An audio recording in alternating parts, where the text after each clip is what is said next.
네, 안녕하세요. 이은영 교수의 경제포럼. 오늘도 함께 해주셔서 감사합니다. 오늘은 지난번 영상에 이어서 우리나라 경제가 현재 매우 어렵습니다. 이게 지금 침몰하는 이 상황이 어쩌면 1997년 외환위기 겪었던 그 당시의 상황보다 훨씬 더 어렵다 이런 말씀을 드리려고 해요. 사실 그 당시 외환위기가 발생하는 그 상황을 당시에는 사실 이러한 상황이 올 거라고 그 누구도 사실 예측을 못했다고 생각을 해요. 외국에서 투자하는 자문회사에서 그런 비슷한 그 보고서를 낸 적은 있어요. 굉장히 이렇게 계속 기업 부채가 많고 단기 부채가 많으면 위험합니다. 뭐 이런 보고서를 제가 그때 본 적은 있었는데 적어도 이거에 대해서 정말 심각하다 이렇게 심각한 어떤 경고의 신호를 보낸 사람이 거의 없었어요. 근데 이번에는 적어도 보내야 되겠다고 생각하는 이유가 뭐냐면 제가 그걸 미리 깨닫고 이거에 대해서 미리 대처해야 됩니다. 이런 말씀을 드리지 못한 게 너무 정말 저도 개인적으로 정말 죄송하기도 하고 정말 후회스럽기도 하거든요. 그래서 이걸 미리부터 대비할 수 있도록 제가 적어도 목소리라도 정말 높여야 되겠다 이런 생각을 하는데 사후적으로 이 IMF 위기가 왜 왔는지에 대한 그런 어떤 심층 분석을 한 책이 여기에 나와 있는 이 표지에 있는 책이에요. 그래서 책 제목이 Korea's Economic Miracle 그리고 부제가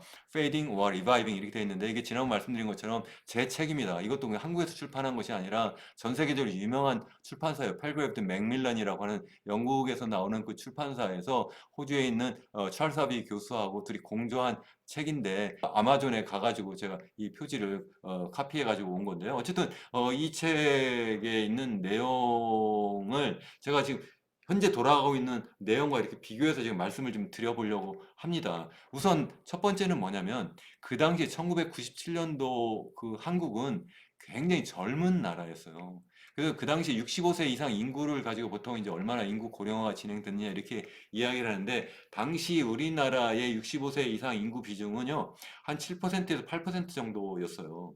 그 정도면 전 세계에서도 가장 젊은 나라예요. 사실 우리나라는 그 당시에 정말 젊고도 젊은 그러한 인구가 사실 그 급속한 경제 성장을 하는 굉장히 중요한 요인이다. 이런 말씀도 제가 계속 드렸잖아요. 근데 그 젊은 인구가 또 교육 수준도 당시에는 나름대로 굉장히 높았고 했기 때문에 우리나라가 정말 이러한 좋은 인재를 가지고 저렴하고 굉장히 능력 있는 그런 노동력을 가지고 사실은 수출 주도형 그런 경제 성장을 할 수 있었는데 그러다 보니까 이제 기업들이 막 급속한 성장을 하고 그래서 여러 가지 사업을 막 벌리고 그것도 이제 막 할 게 많고 그러니까 돈을 많이 빌려서 했어요. 차입을. 그것도 국내에서만 하려니까 국내 돈이 없다 보니까 외국에서 돈을 빌렸는데 그 빌린 돈을 가지고 사업을 많이 벌리다 보니까 나중에 이제 경제 상황이 좀 전반적으로 어려워진 상황이 되고 그러면서 그게 이제 과잉 투자가 되고 또 실제 거기 뭐 문어발식도 실제 필요 없는 부분에까지 막 투자하고 이렇게 되면서 또 거기에 이제 관치 금융이라든가 정부의 또 지나친 또 경제 간섭으로 인한 그런 어떤 여러 가지 이제 그 비효율성 이런 것들이 막 복합적으로 작용을 했는데 그때 그러다가 이제 외부에서 이제 찬바람이 확 불어오면서 그러면서 이제 우리나라가 쓰러진 거예요. 그 찬바람이라는 건 다른 것이 아니라 이제 그 97년 7월 2일 그 태국 바트화가 이제 폭락하면서 거기에서 이제 IMF 위기를 처음 겪게 되고 그 다음에 인도네시아 루피아라든가 아니면 뭐 말레이시아, 필리핀 뭐 이렇게 계속 이렇게 동남아시아에서 외환위기가 터지다가 이제 그게 이제 한국에 10월, 11월 이렇게 가면서 그때 이제 우리나라 이제 전염이 돼 버린 건데 문제는 현재 우리나라는 그 당시에 비하면 너무 늙어도 늙었다. 그래서 우리나라의 현재 고령 인구 비중은 65세 이상 인구 비중이 현재 올해가 한 19% 정도 된다 이렇게 말씀드렸고 내년은 한 20% 정도 될 거고 더군다나 문제가 우리나라 합계 출산율이 전 세계에서 가장 낮기 때문에 지난해 기준 0.72명이기 때문에 이게 2050년 정도 되면 일본까지도 추월해 가지고 전 세계에서 가장 늙은 나라가 될 거다. 이렇게 늙은 나라가 쓰러지면 사람으로 봐도 젊은 사람은 쓰러져도 번쩍 일어날 수도 있잖아요. 사실 그 당시 상황은 좀 약간 그런 면이 있어요. 지금 젊은 사람이 정말 과욕을 부리다가 쓰러져 가지고 다시 번쩍 일어나는 그러한 상황이에요. 그래서 실제 IMF 위기를 겪고 그래서 98년도에 마이너스 5.3% 역성장을 하거든요.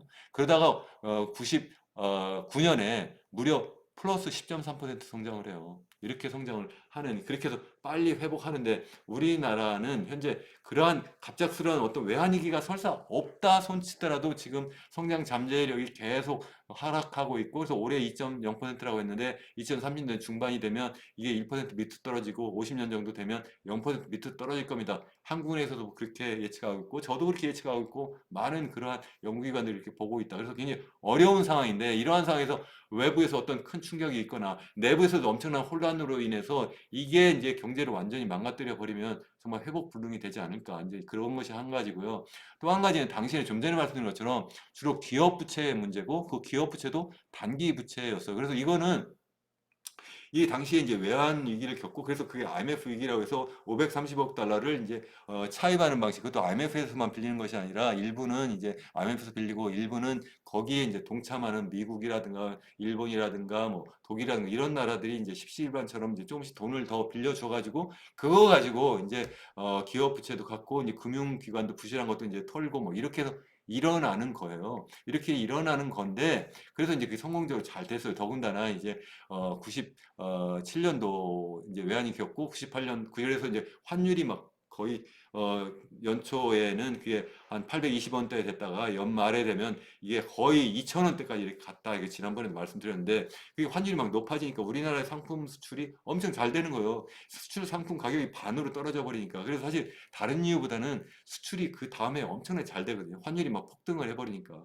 우리나라 그 상품 수출 가격이 너무 싸지니까 수출이 엄청 잘 되고, 그래서 빚을 많이 갚아버린 거예요. 그래서 조기 IMF 그 체제를 졸업하는 그러한 어떤 정말 아주 기적 같은 일이 벌어졌는데, 이번엔 가계부채가 너무 많다. 물론 기업부채도 우리나라가 지금 GDP 대비로 한 지금 130%가 훌쩍 넘는다 이렇게 말씀드렸는데, 이것도 정말 큰 문제인데, 더군다나 또 문제가 뭐냐면 가계부채다. 가계부채가 GDP 대비로도 지금 뭐 100%가 넘었는데 105%였다가 최근에 지난 7월에 뭐 그 한국은행에서 이 GDP 추계하는 기준 연도를 이걸 갖다가 2020년으로 바꿨어요. 그전에 2015년이었는데 이렇게 바꾸면서 이게 어떻게 됐는지 저도 잘 정확하게 잘 이해를 못해서 담당자하고도 전화 통화까지도 해봤는데, 들어도 참 납득이 안 가긴 하는데, 일부러 뭐 거짓말했을 거라고 생각하지 않지만 어쨌든 그뭐 90% 초반대로 떨어졌다 이렇게 이야기를 하는데, 실제 옛날 기준으로 하면 아직도 100%그 정도 수준에 계속 있는 거고요. 더군다나 이 가계소득 대비로는 지금 150% 수준이다 이렇게 제가 계속 말씀을 드렸어요. 굉장히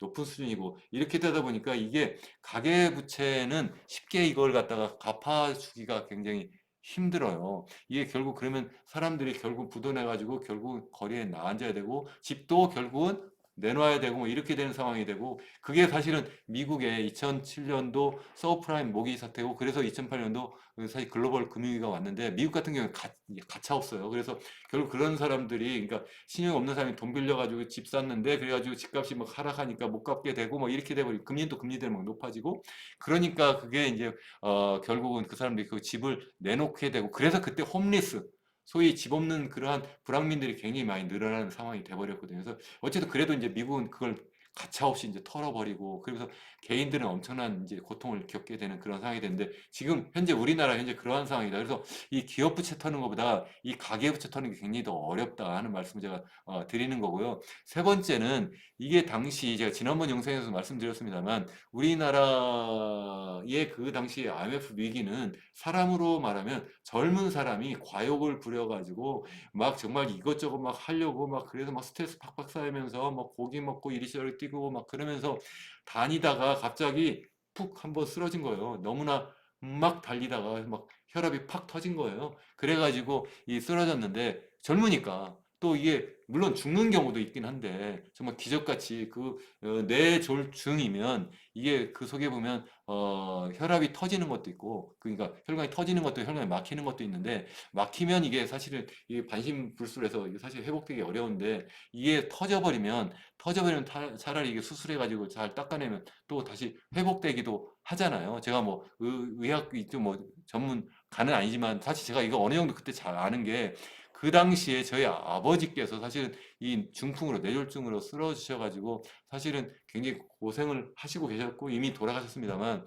그래서 이 뇌졸중이 어떻게 된 건지 제가 잘 알아서 제가 그 책에도 그렇게 자세히 그 뇌졸중에 관련한 이야기도 썼고, 그거 이 경제로 보니까 딱 우리나라 경제가 쓰러진 게 딱 인간이 그 뇌졸중 걸려서 쓰러진 거랑 너무 비슷하다 이런 이야기를 했고, 사실 그래서 그걸 가지고 책도 썼고 많은 곳에 가서, 국내에 가서 사실 한국 경제가 이런 상황입니다 이렇게 설명도 하고 있었는데, 이제는 이게 지금 우리나라 이미 너무 많이 늙었고 이미 말씀드린 것처럼 그래서 이제는 그것도 너무 빠른 속도로 늙어가니까 조로증이라고 말씀드렸잖아요. 거기다가 지금 당뇨병이 걸렸다 제가 말씀드렸어요. 그 얘기는 무슨 얘기냐면 너무 그동안 이거 가지고 정말 이 미래 먹거리 차라리 97년도에는 그래도 뭐 이것저것 뭐 해보겠다고 해야지 뭐 했습니까? 이것저것 막 사업을 벌리고 뭐 이런 거예요. 근데 지금 뭐 하고 있어요? 사실은 건설 투자에 너무 몰빵한다 제가 계속 말씀드렸잖아요. 너무 건설 투자에 막 몰빵해요. GDP 대 무려 15%였는데 이건 OECD 국가 기준으로 보면 이렇게 높은 나라가 없다 이렇게 말씀드렸어요. 이게 너무 높은데 이렇게 높은데 이게 더 이상 높을 수가 없는 거예요. 너무 막 그렇게 해가지고 계속 올라가다가 이제 더 이상 올라갈 수 없으니까 이게 가계부채는 가계부채도 높아지고 더군다나 집값은 집값도 높아지니까 2022년 이제 중반 정도 들어서가 집값이 떨어지기 시작하니까 그러니까 이제 여러 이제 건설 기업들이 막 이제 부도상으로까지 막 몰리고 그래서 PF 말 그대로 프로젝트 파이낸싱 이 소위 시행사부터 시작해가지고 아니면 시공사들이 이제 소위 부도 상황에 막 내몰리게 되고 이러니까 그걸 사실 내버려 둬가지고 그 기업들이 자연스럽게 구조조정을 할 수 있도록 했어야 되는데 정말 안타깝게도 정부가 계속 걔들을 살리려고 뭐 그래서 뭐 특례 보금자리론이라든가 그 40조 원 풀고 또 올해는 또 신생아 특례 대출 27조 원 풀고 플러스 해가지고 여러 가지 뭐 디딤돌 대출이니 뭐 버팀목 대출이니 해가지고 뭐 정책 자금 무려 55조 원을 막 풀어가면서 빚내서 집 사라 집 사라 젊은 사람들한테 막 이렇게 해가지고 지금 빚을 막 주는 거예요. 그건 무슨 얘기냐면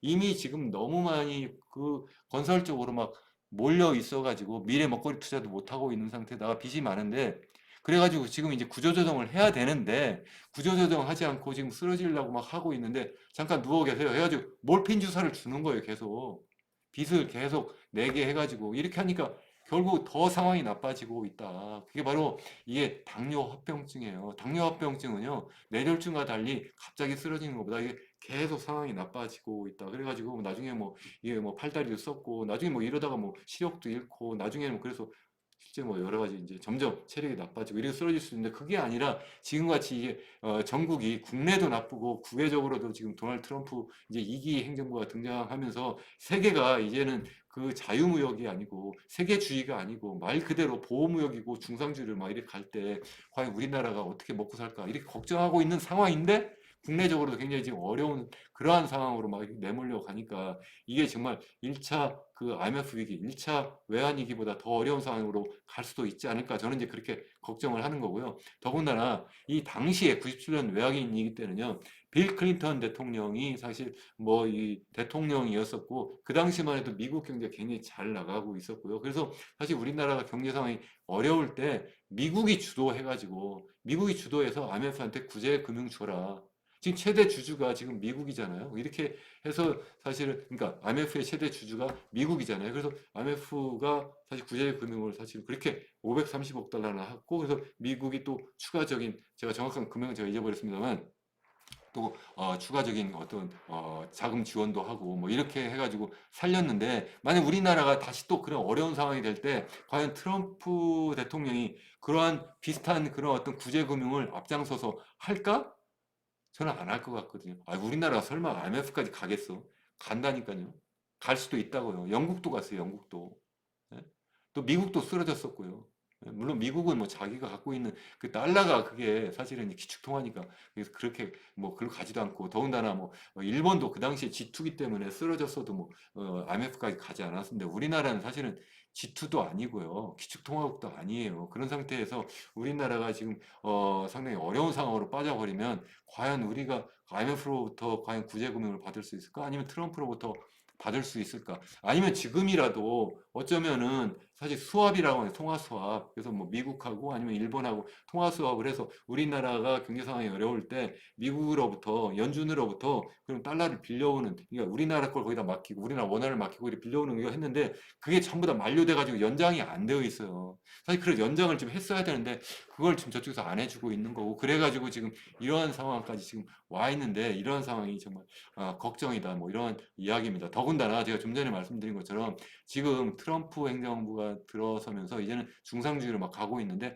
97년 당시만 해도 정말 이 빌 클린턴이 있었고 그 당시에는 전 세계가 그야말로 세계주의다 해가지고 전 세계가 하나의 시장이고 자유무역이에요. 그래서 우리나라가 외환위기를 겪었어도 그 소위 그 환율이 막 폭등하고 그러니까 우리나라 원화 가치가 떨어지니까 우리나라가 수출을 정말 엄청나게 많이 늘릴 수가 있어서 그래서 거기서 흑자를 봐가지고 그 흑자 가지고 빚을 갚은 거거든요. 근데 이제 그러한 상황이 되겠느냐는 거죠. 전 세계가 이제 중상주의로 가고 보험주의로 가고 이래가지고 더군다나 미국과 중국 간에 패권 경쟁을 하고 이런 상황에서 과연 우리나라는 어떻게 과연 살아남을 수 있을까 정말 걱정이다. 그러니까 더더욱 지금 1차보다 심각한 2차의 IMF 위기도 올 수 있습니다. 그러니까 정말 우리가 대비를 잘해야 된다. 그런데 지금 정말 정부도 그렇고 우리 정치권도 그렇고 정말 기대의 난망이다 이런 생각이에요. 더군다나 이제 마지막으로 국민의 자세인데 그 당시만 해도 정말 IMF 위기가 딱 터지니까 어땠습니까?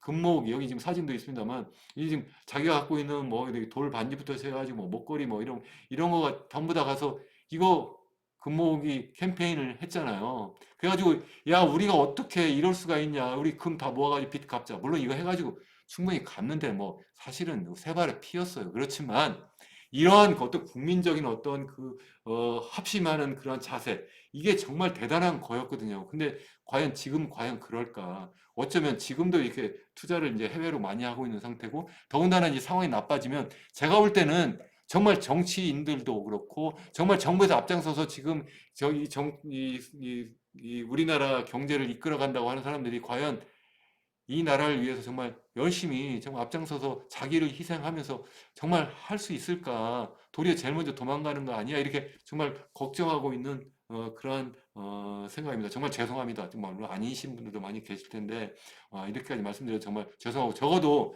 그 당시에 비하면 우리나라가 많이 이제 국민적으로 이제 하나의 어떤 그러한 동력을 이렇게 막 합심하는 그러한 어떤 세상은 아니지 않은가 이런 그런 생각을 합니다. 여러분 끝까지 시청해 주셔서 감사하고요. 기왕이면 구독과 좋아요 그리고 알림 설정까지 해주시고 많은 댓글 남겨주시면 이 사회가 적어도 보다 좋은 사회가 되고 우리 경제가 적어도 이 제2의 IMF 위기 그러한 위기로 가지 않을 거라고 그렇게 희망해 봅니다. 여러분 끝까지 시청해 주셔서 감사합니다.